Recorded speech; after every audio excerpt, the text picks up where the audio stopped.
December 1st, 2025. And I'll have Madam Secretary read the preamble, please. Good morning. My name is Liz Kukla. I'm the Secretary of the Board of Zoning Appeals, and I'm going to read the preamble for you this morning, this Monday, December 1st, 2025. In compliance with notification requirements of the city's open meeting law and section 101.021 of the codified ordinances of Cleveland, Ohio, 1976, notice of this meeting has been publicly posted. All boards and commissions under the purview of the city planning department conducts its meetings according to Robert's Rules of Order. Actions during the meeting will be taken by voice vote. Abstentions from any vote due to a conflict of interest should be stated for the record prior to the taking of any vote. In order to ensure that everyone participating in the meeting have the opportunity to be heard, we ask that you use the raise hand feature before asking a question or making a comment. The raise hand feature can be found in the participants panel on the desktop and mobile version and activated by clicking the hand icon. Please wait for the chair or facilitator to recognize you and be sure to select unmute and announce yourself before you speak. When finished speaking, please lower your hand by clicking on the raise hand icon again and mute your microphone. We will also be utilizing the chat feature to communicate with participants. The chat feature can be activated by clicking the chat button located on the bottom of the WebEx screen. Please note that call-in users can unmute by using *6. All meeting activity is being recorded via the WebEx platform. These proceedings are also being live streamed via YouTube for public view. We have provided a link to the meeting for those who wish to speak on a particular case via our website and email. All requests to speak on a particular matter have been considered. We have also received emails from those who have provided written comment on a particular matter. Back to you, Madam Chair. All right. Thank you for that, Madam Secretary. Can we call the roll, please? Sure. Ms. Holzer. Present. Ms. Faith. Present. Ms. Roca. Present. Mr. Madison will be absent this morning. And Ms. Wilson. Present. Madam Chair, we have a quorum with 4 members. We should note for the record and for the appellants at this time that with 4 members, they run the risk of a tied vote. If there is a tied vote, the variance is denied. So at this time, the appellants may request a postponement to a future date when we would have 4 members or 5 members. I'm sorry. Okay. Is there any appellant who would want to postpone their matter until such time that we have 5 members present, either in the room or online? Can we ask a question? Sure. If an appeal is denied, is it therefore denied for good? Such that all appeals are exhausted? Well, the appeal could then go to common pleas, right? So you have one more opportunity to appeal to the common pleas court, but for the purposes of this venue, you would be exhausting your options. Okay. All right. I would say going once, going twice. I do see there's someone online with hand raised. Please identify yourself and let us know your request. Good morning. My name is Eric Van Swearingen with Hingetown Holistic Health. I'm just calling in because I'm gonna withdraw my variance here. I'm actually working with the city inspector on getting everything under 20%. Okay. And what's the address of your property? 2823 Detroit Avenue. Okay. So are you with Hingetown LLC? Yes, I'm the owner. Okay. All right. So we will go ahead and withdraw calendar number 25-216. No testimony will be taken in this matter today, and you are all set. Okay. Thank you very much. All right. You're quite welcome. All right. Last call for any appellants to withdraw their case or postpone their case until such time that we have 5 members. All right. Not hearing any requests for proposals, so we'll go ahead and get started. Do we have any postponements, Madam Secretary? Yes, we have a couple to announce. We have one other withdraw, calendar number 25-180. The appellant, Montazer, owner, stated that he is complying and has done the work and no longer wishes to appeal the violation notice. And that is for 9003 Superior Avenue. All right, so that's calendar number 25-180. We will not take testimony in this matter as this has been withdrawn by the appellant. Do we have any other postponements or withdrawals, Madam Secretary? We have another one that's been postponed. This is calendar number 25-183 at 414 East 146th Street. We made the announcement last week so that we could send out notices in advance. The appellants are requesting a postponement, and we've given them the date of January 5th. So that is for calendar number 25-183 at 414 East 146th Street. January 5th is the new hearing date. All right, so if you are here from Premium Properties Ohio LLC, please note that we will not take testimony in your matter today. That will be postponed until January 5th. Do we have any other postponements or withdrawals? We do, well, we have one more announcement. Do we have the appellant here for calendar number 25-223 East 118th Street? Anybody present from Tribestone Properties? Yes, this is Mackenzie Fish or Mackenzie Soy. I'm here to represent Tribestone Properties on behalf of Six Mill Architecture. Okay. So, Madam Chair, we were researching this case and found that there is a previous case, an identical to this, nearly identical. Of course, we don't know the current situation of the neighborhood, but we did find something from 1968. I could give you the specific calendar number, calendar 68-316. So this board denied a variance to establish a three-family at this site in 1968. Okay. So what we do in this case to the appellant, we allow you time to do some research, to bring photos, perhaps the neighborhood has changed. We allow them time to come up with a response to this res judicata. Generally, we catch, it's caught earlier. This was found late last week. So we Okay. can, if they feel that they can turn around the research and get the response to us in a week or two, we could probably get them back on December 15th. The next date would be January 5th. Okay. So Mackenzie, just so that you're clear, it appears that there's been a previous variance in your case that has been denied. Now, in order for this board to hear your case, you do have to present some type of evidence that shows there are some changed circumstances or new evidence that wasn't available in 1968 that would warrant this board the authority to hear the case. So do you prefer to have your case heard then on December 15th, or do you prefer January 5th? I think we would like to try for December 15th, but I would have to look into how much time it would take us to get that information. Okay, so December 15th is a fairly quick turnaround. That's in 2 weeks. Do you think 2 weeks would be enough time, or would you like to kick it out to January 5th?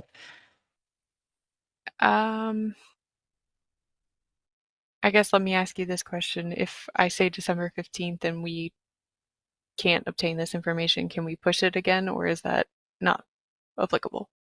Yes, you could. If you're not ready by the 15th, you could let us know and we can postpone it again until January 5th or whatever date All we right. have available at that time. I think I would like to try and do for December 15th, but again, I would let you guys know if we can't make that work and would go to January. Okay, all right. Well, we will put this on the calendar for December 15th. Please contact our office if something happens to where you're not prepared by that time, and we'll get you a new date. Sounds good. I appreciate it. All right, you have a good day. And to Thank the you. appellant, we will get the documents to you. I will scan the file and get it to you sometime this afternoon so Sounds that you good. can have that information. Thank you. Perfect. I appreciate it. All right, so that concludes that matter for today. Do we have any other postponements or withdrawals? That's all we have. Thank you. All right, so we'll go to the top of the agenda, and I'll call calendar number 25-215. This is at 1957 Columbus Road. Do we have Jeffrey Thurber or anyone present on his behalf? Yes. We do? All right, please come forward. And while you do that, I'll have Ms. Hoser read in the case, and then following that, we'll have Ms. Roca do the oath. All right, our first case is calendar number 25-215. This is at 1957 Columbus Road. Jeffrey A. Thurber, trustee, proposes to erect a two-story frame single-family residence with front-loaded attached garage in a K3 local retail business district. The owner appeals for relief from the strict application of the Cleveland Codified Ordinances as stated in the agenda and the public record, of which there are 4. And with that, I will hand it over to Ms. Roca for the oath. Thank you, Ms. Holzer. I'm swearing in all who are present for this case. Do you swear or affirm that the testimony you are about to give is the whole truth and nothing but the truth? Please raise your hand, reply with I do, state your name, spell your name, and give your address for the record. And you'll want to turn your mics on. Go ahead. I do. Jeff Thurber, 1921 Columbus Road. Sorry, what other information? Spell my name. Spell your name. JEFFREYTHERBER. Okay. Thank you very much. Thank Jordan Meerdink, representing the architecture firm, George Clemens Architecture. And spell your name, please. JORDAN Okay. MEERDINK. MEERDINK. Okay. Yes, And do you swear? I swear. Okay, thank you. And then if you could turn on your mic, that'd be great. Yeah. And would you like to, go ahead. I do. My name, I'm Jenny Rodriguez, 1921 Columbus Road. First name JENNY, last name RODRIGUEC. Thank you. And I see someone's hand raised on the call. Go ahead, sir. Yes, George Clemens, also George Clemens Architecture, GEORGECLEMENS. And do you swear? I Okay, do thank swear. you. Is that a volume issue on the, it was hard to hear Nina as well.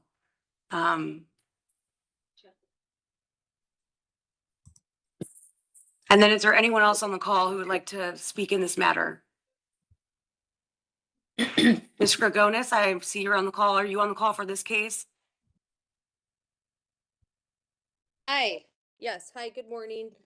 Yes, this is Donna Gregonis. I might as well swear in. Okay. Thanks. Hello, Donna Gregonis, True West Development Corporation. And then I do. Do you swear? And then you'll just need to spell your name. I swear, Donna Gregonis, GRIGONIS. My address is 2406 Professor Avenue in Tremont. Thank you. Thank you. Anyone else on the call or in the room? Seeing none, back to you, Madam Chair. All right, thank you for that, Ms. Roca. We'll now turn to the history of the property, please. Thank you, Madam Chair. This property was originally zoned semi-industry in 1929. In 2014, it was changed to local retail business.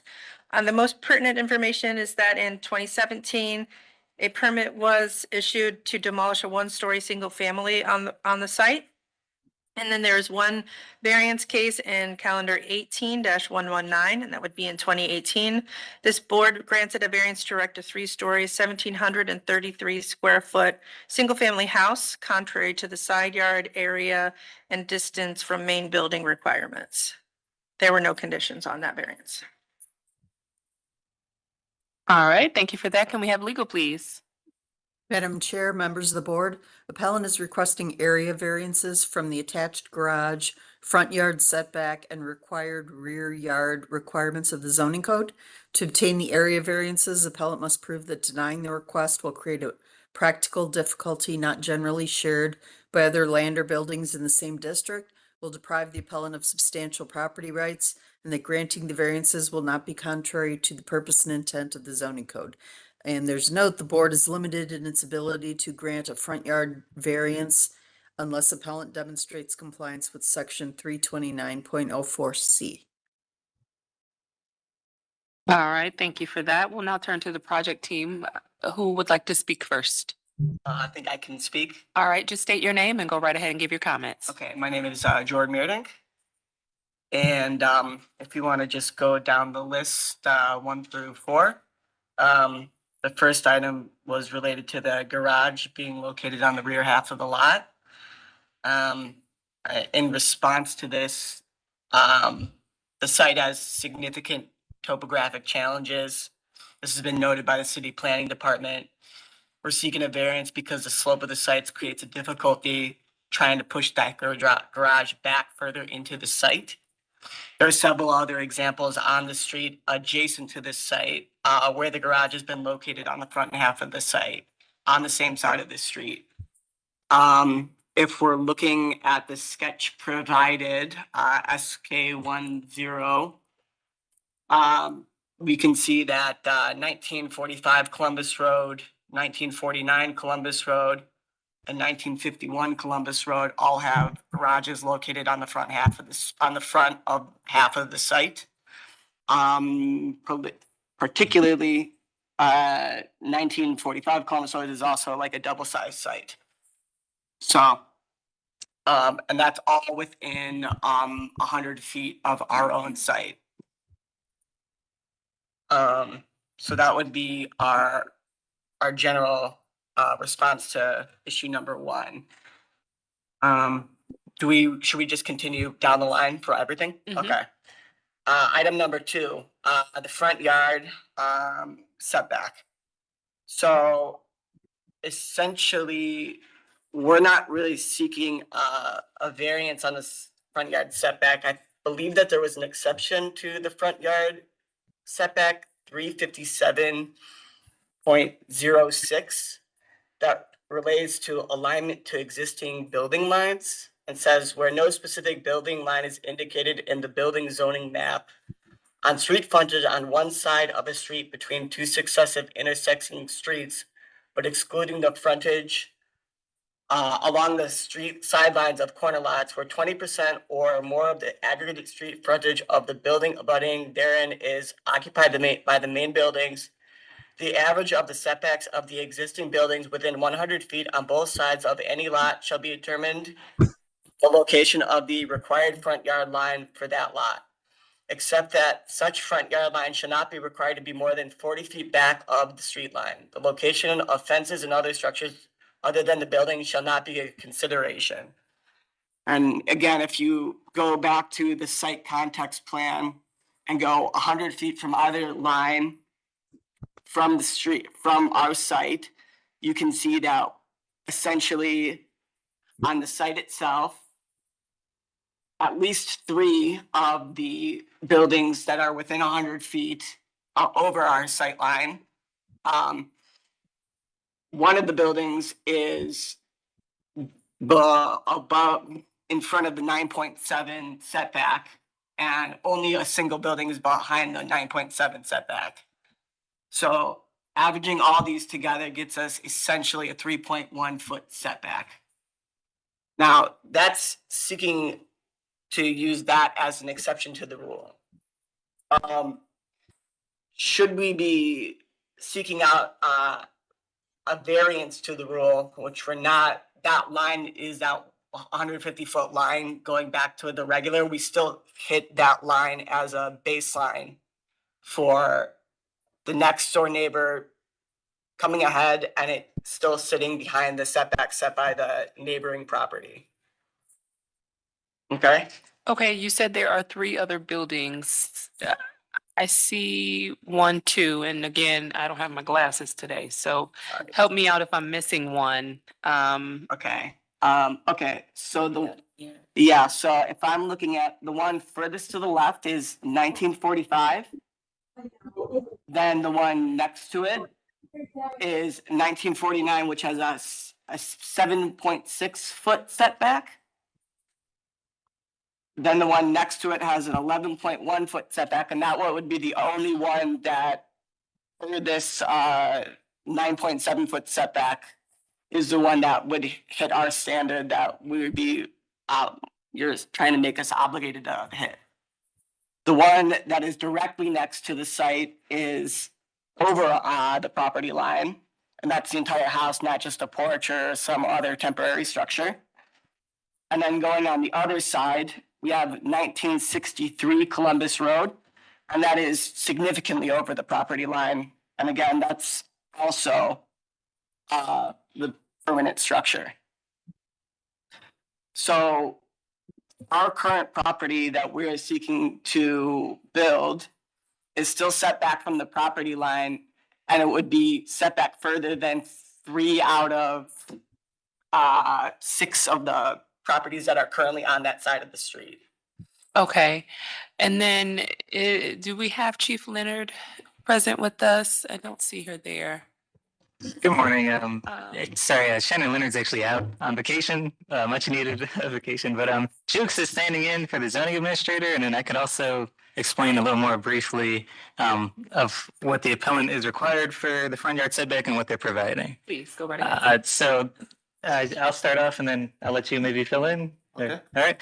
So the appellant does require the variance for the front yard setback, but the stipulations listed in section 329.04, the variance powers that restrict this board, basically provide a few options should they meet certain criteria for the variance to be approved. And so 2 out of 3 of those options are present today. So the structures on the left and the right of the proposed home are encroaching the existing setback. They're actually right up onto the property line. And then the applicant also has provided a drawing here, which you can't really see too well, but they have a 150-foot line drawn from the existing encroachment on the left side of the property. And so basically, this is the other circumstance in which we look at to, decide if they actually meet the requirement for this body to approve. And so this requirement explains that a 150-foot line is to be drawn from the existing encroachment, which is where the hand is currently. 150-foot line is here. And then the end of the line is supposed to be at the established setback, which our plans examiners found to be 9.7 feet. And so here you can see where the line comes across the property. It comes at their proposed setback of 3 feet. So so from a staff perspective, this drawing does provide the criteria needed for this board to approve. So just to be clear, they do require the variance based off of the evidence they're providing.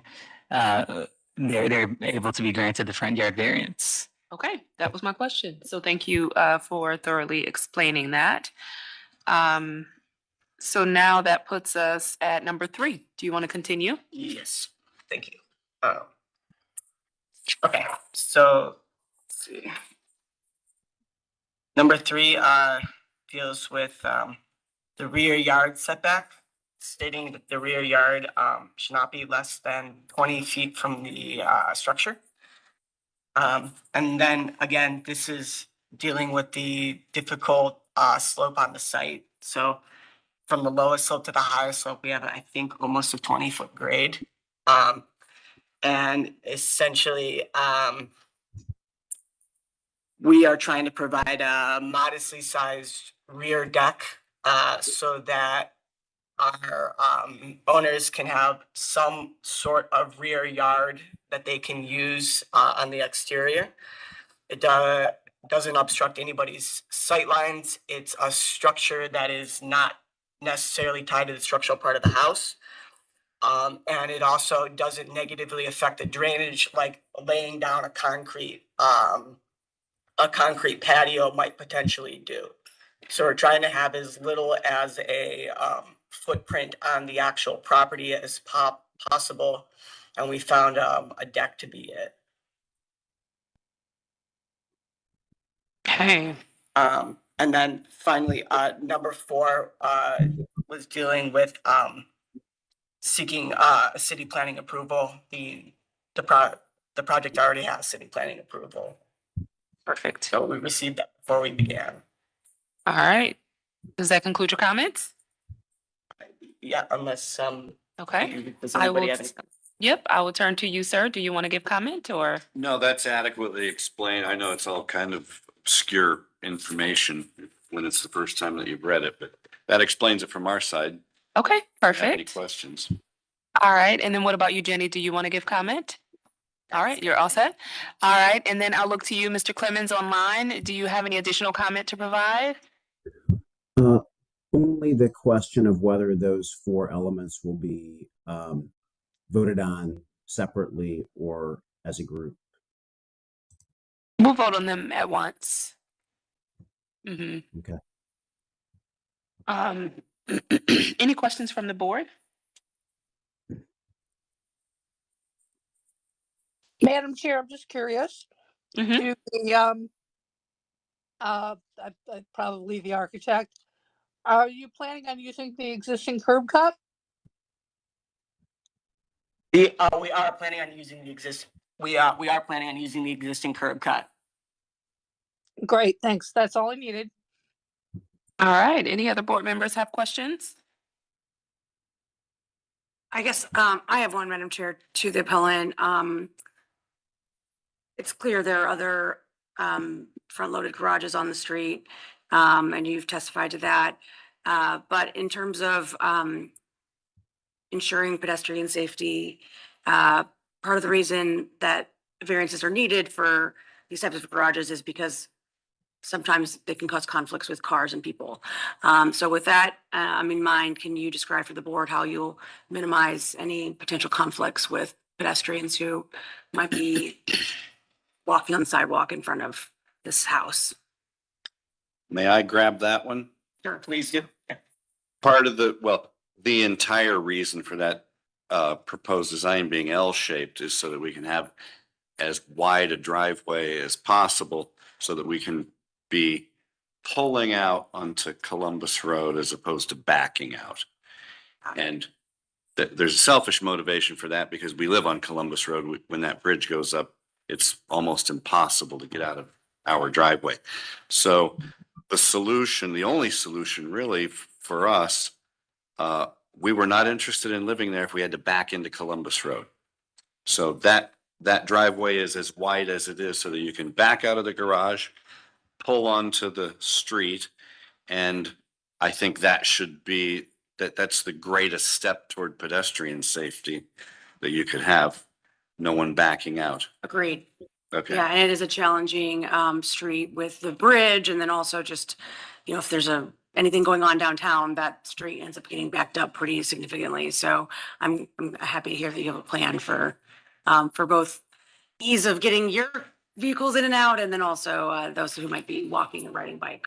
There's also a trail right across the street from you, so there's a lot of cyclist action nearby as well. So thank you. Yep.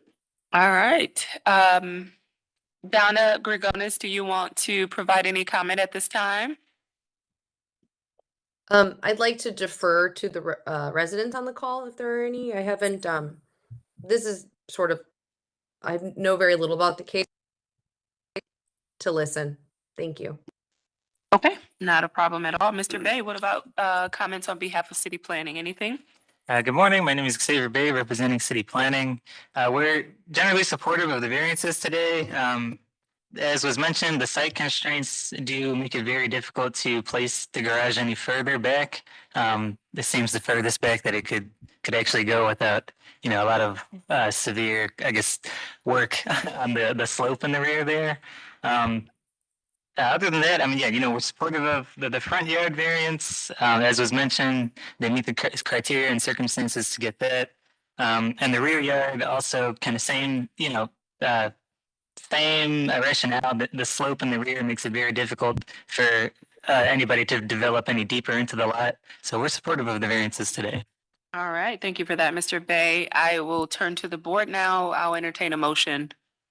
Madam Chair, given the testimony we've heard today, with the challenges of the lot, given the compound sloping, the fact the two flanking structures are right up onto the property line at the sidewalk, and that there are other structures on the street that have front-loading garages, I move approval of calendar number 25-215. All right, thank you for that, Ms. Faith. Do we have a second? Board Member Roca, I second. Thank you, Ms. Roca. Can we call the vote, please? Ms. Holzer, Yes. Ms. Roca, Yes. Ms. Faith, Yes. Ms. Wilson. Yes. Calendar number 25-215 is granted. This will be ratified next Monday. We will send you a letter, but you can contact us next Wednesday for further instruction. Thank you. All right, good luck with your project. Thank you all. Quite welcome. All right, we're next going to call calendar number 25-219. Do we have someone present from Able to LLC? Is that you? All right, we'll have you come forward, and while you do that, we'll have Ms. Holzer read in the case. Thank you. Our next case is can you hear me? I I know can. that there were issues with sound. Okay, cool. Our next case is calendar number 25-219. This is at 2471 West 6th Street. Able to LLC owner proposes to construct a new dwelling unit with attached garage on a 2,145 square foot lot in a B12 family residential district. The owner appeals for relief from the strict application of the Cleveland Codified Ordinances as stated in the agenda and the public record, of which there are 3. And with that, I will hand it over to Ms. Roca for the oath. Thank you, Ms. Holzer. I'm swearing in all who are present for this case. Do you swear or affirm that the testimony you are about to give is the whole truth and nothing but the truth? Please raise your hand, state I do, state your name, spell your name, and give your address, and you'll want to turn on your mic. I do. Raseem Parker, R-A-S-E-E-M, Parker, P-A-R-K-E-R. That's 804 London Road, Cleveland, Ohio, 44110. Thank you. Is there anyone else in the room? Not seeing anyone. Anyone on the call who wishes to speak in this matter? I'm not seeing any hands raised, so back to you, Madam Chair. All right, thank you for that, Ms. Roca. Can we have history of the property, please? Thank you, Madam Chair. There's been no change in the zoning since 1929. The most pertinent information we found on the Acela system is that in August of this year, a permit was applied for and the status states closed to demolish a single-story, single-family dwelling on the property. And that's all that I have. Thank you. All right, thank you for that. Can we have legal? Madam Chair, members of the board, appellant is requesting area variances from the minimum distance, rear yard, and maximum gross floor area requirements of the zoning code. To obtain the area variances, appellant must prove that denying the request will create a practical difficulty not generally shared by other land or buildings in the same district, will deprive the appellant of substantial property rights, and that granting the variances will not be contrary to the purpose and intent of the zoning code. All right, thank you for that. I'll now turn to you, Mr. Parker. Do you want to tell us about your project and your request for variances? Your mic's on. Trying to build a new residence. Speak loudly so that our court reporter can hear you. Trying to build a new residence. To address the number one issue, 6 feet within other buildings. On one side of the lot, there is no building. The other side is a existing house that's within the current zoning side yard setbacks. We're following the zoning side yard setbacks, but we're still within that 6 feet. So we plan on fire rating those all sides that are within that 6 feet of any other property, any other building, rather. Section 2. The rear yard setback, it would be difficult to try to build a new house without pushing as close as we could to that rear yard. That's a very small lot, particularly the depth of the lot. So we wanted to push as far as we could against that rear yard. Hopefully we can get a variance on that. Of course, trying to build a new house on that lot, it would be practical to get as close as we could to the rear lot and hopefully be within that 20-foot rear yard if we get a variance on that matter. So hold on one second. So the code requires 20 feet and you're proposing 5. So help us understand why it is that you can't build leaving 20 feet in the rear yard. Well, we noticed that there are other new homes built in that same area that encroach on that 20 feet, and we hoping we could follow that guide, particularly 2462 across the street, a couple houses down. It's pretty much a similar size house, and they are pushing. They are definitely within that 20-foot rear yard. Help me understand for your lot specifically why it is that you can't keep within that 20 feet. Well, we're trying to build a new house and get us maximize the square footage on the house, and to 20 feet short of the rear yard would put us at 40 feet. It would be very hard to maximize the lot. We're trying to maximize the lot.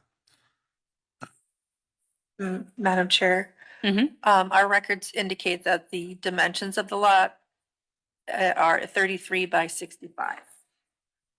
Okay. So it's smaller than standard. Generally, we have 120-foot lot depth, and yes, 65 in this case, or 33. Okay. Thank you. Super helpful. Thank you very much. It's extremely short lot. Okay. You want to talk about number 3? Number 3, the area similar as number 2. The size of the property dictates that that square footage would be hard to stay within the 1,072. We have to build a very small house there. The lot itself is so small that we wanted to hope that we can get a variance on that matter because of the size of it. And like I said, there's a new house not too far that exceeds that. It has the same lot size, and we're almost mirroring that construction.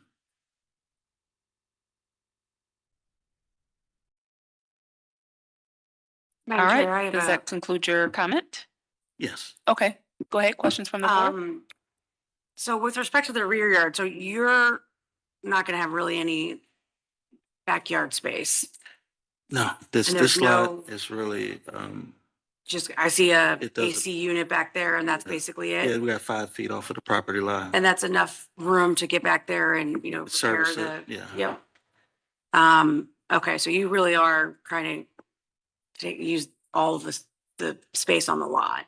To get it inside the house, otherwise it's a campground. Okay. And then, what practical difficulty will you face if these variances aren't granted today? It would be infeasible to try to build a new house that would meet these criteria and try to maximize the square footage of the house and try to use it in a modern way. The existing houses are 1 story, very small. And the modern building, we want to get all the modern conveniences and capacity as we can in that building, in that house. Thank you. All right. Any other questions from the board? Madam Chair, do we have a floor plan of this? Think we do in the packet. Thank you. Super. Okay. That's all I needed. Thank you. All right. Any comments from city planning? Good morning, Xavier Bay, representing city planning. Yeah, we're supportive of the variances today. The context, the proposal here fits the context of the West 6th Street. It is the street going up and down it. When I did my site visit, does have more of a kind of alley aesthetic. A lot of the homes are built right up to the parcel lines, just because of the density. I guess because of the lot widths and lengths are very small, as you've seen. This one and a lot of the ones around it are 66 by 33, I believe. And so we're supportive of the proposal. As was mentioned, their home is sitting 3 foot off of the property line. The other home is a little closer, so that's why they require the 6 feet between 2 main buildings. And it's good to hear that the applicant mentioned, administering some type of fire rating because of the closeness of proximity. It's good to see that the AC is in the rear. To the rear of this home is a very large lot that actually has a garage in the rear of their home. So we don't see too much conflict here with those 2 abutting properties. And there's also not really many windows on the rear. So it wouldn't make too much sense for a fireman to try to erect a ladder, as there's not really anywhere to erect it to. Seems like a lot of the fire administration will be going on along West Sixth Street. And the max gross floor area is something we see very often, and really we're supportive just to allow more, infill housing and different housing typologies. It's also an area of the zoning code that we're analyzing to reduce some standards, as the form-based code actually doesn't require as strict max gross floor area requirements. So we're supportive of the infill proposal today. Thank you. All right, thank you for that, Mr. Bay. I'll entertain a motion. Madam Chair, given the testimony we've heard today, this is a small lot. The applicant has already, of his own volition, agreed to add fire rating. Mr. Bay covered a lot of the other points with the lot to the rear and the exterior planning of the building. So with that, I move approval of calendar number 25-219. All right, thank you for that, Ms. Faith. Do we have a second? Board Member Holzer, I second. All right, thank you, Ms. Holzer. Can we call the vote, please? Ms. Roca? Yes. Ms. Holzer? Yes. Ms. Faith? Yes. Ms. Wilson? Yes. Calendar number 25-219 is granted. This will be ratified next Monday. We will send you a letter, but you can contact us next Wednesday after ratification for further instruction. All right, thank you so much. All right. Good luck with your project. You too. Thank you. All right, that concludes our matters for today. We'll now go to old business. I have numbers 1 through 7 up for ratification. Any objection? No objection. No objection. All right, thank you for that. And then we do have Glenville Plaza Holdings owner in calendar number 25-146. They have filed an appeal of our decision that was made on October 27th. So that's just an FYI. Other than that, we are concluded for today. It is now 10:21 and we are adjourned. Have a great day, everyone. Thanks, everybody. Thank you. Happy December, everyone. Yeah. Thank you, Ms. Faith, and same to you.